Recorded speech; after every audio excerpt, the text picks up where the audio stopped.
Alors salut à toutes et salut à tous, nous sommes dimanche et comme tous les dimanches, une nouvelle vidéo sort sur la chaîne. Aujourd'hui, lorsque je préparais mon camp, je me suis fait attaquer par une boîte de conserve sauvage. Donc une boîte de conserve est un animal domestique qui te saute dessus quand tu t'y attends pas dans la forêt.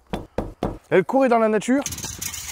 Non, plus sérieusement, en survie, on va devoir utiliser et réutiliser tout ce que tu vas pouvoir trouver. Malheureusement, des gros porcs laisseront leur boîte de conserve, leurs canettes traîner un petit peu partout. Que tu pourras utiliser d'ailleurs pour faire des feux avec du dentifrice, mais tout ça on en reparlera, t'en fais pas. C'est pour ça qu'on va pouvoir les réutiliser. Aujourd'hui, nous allons voir ensemble comment transformer une simple boîte de conserve en un réchaud à bois.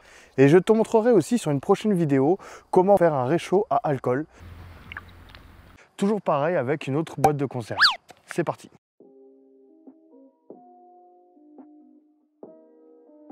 Alors premièrement, je vais parler plus fort parce que là, j'ai pas activé le micro-cravate pour éviter de consommer des piles pour rien. Vous me connaissez bien, toujours en galère de piles ou de batterie ou d'autres choses. Donc tout simplement, on va commencer par prendre cette boîte de conserve, souffler dedans, la nettoyer un petit peu si elle est pleine de terre ou plein de merde dedans. On va sortir un poinçon qui sert normalement à faire des trous dans le cuir. Tu vois, c'est ce genre d'objet pointu.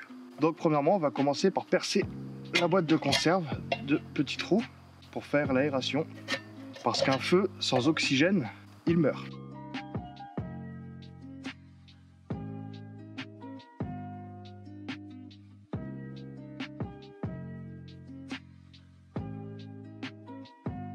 Voilà, déjà sur notre boîte, on a des trous qui permettront du coup l'arrivée de l'air. Maintenant, ce qu'il nous faut déjà, c'est plusieurs petites arrivées d'air vers le dessous. On va avoir besoin du coup d'une espèce de petite fenêtre ici, histoire de premièrement alimenter le feu si besoin, et on aura forcément besoin de l'alimenter, et également de faire une très grosse source d'oxygène. Alors pour faire ça, je vous avoue que je sais pas trop. Improvisation, comme d'hab.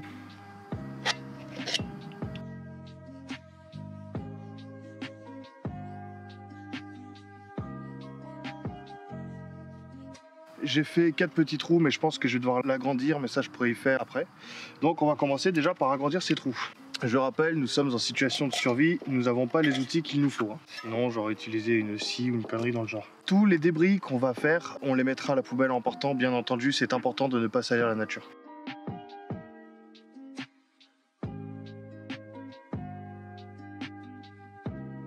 On a fait une première encoche, maintenant on n'aura plus qu'à suivre les traits dessinés par la boîte de conserve. Voilà petit loup, maintenant tu as une boîte de conserve qui est ouverte.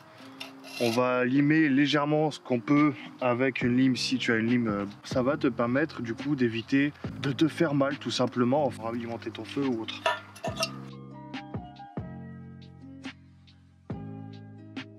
Maintenant, on va refaire encore des trous pour apporter énormément d'oxygène au feu en dessous, au niveau du foyer. Et c'est reparti.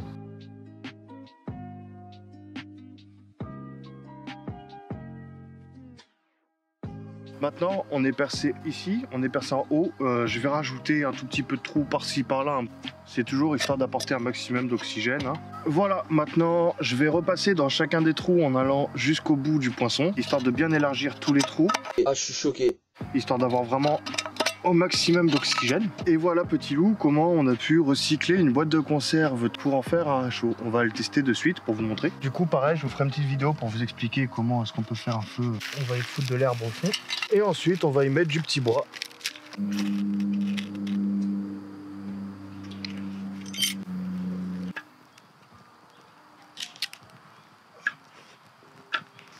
Maintenant on attend que ça prenne bien.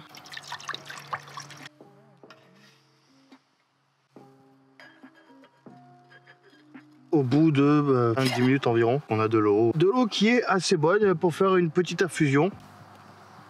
Je sais pas si tu le verras, mais tu vois le petit loup, enfin nickel quoi. Ça va te permettre du coup de stériliser de la flotte que tu aurais besoin de stériliser si jamais. Il faudrait une autre ouverture à l'arrière, un peu plus haut, plus grosse fente, un petit peu comme celle-ci. Déjà pour pouvoir l'alimenter également du haut, et puis également du coup pour que ça puisse vraiment respirer au top. Et du coup, prochain tuto, je vous montrerai comment faire du coup un réchaud à alcool. T'as vu la classe, hein? Là je suis bon. Voilà petit loup, bah écoute, ce que je vais faire maintenant c'est que je vais laisser finir mon eau bouillir, je vais me faire une petite tisane. Voilà, donc tu mets tout simplement du pain dedans et tu laisses infuser. En attendant, on va se poser dans le hamac. Et là, je sais pas si toi aussi caméraman, mais j'entends l'eau qui bout.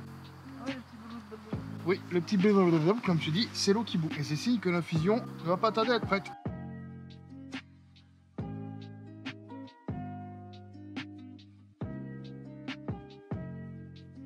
C'est bien chaud.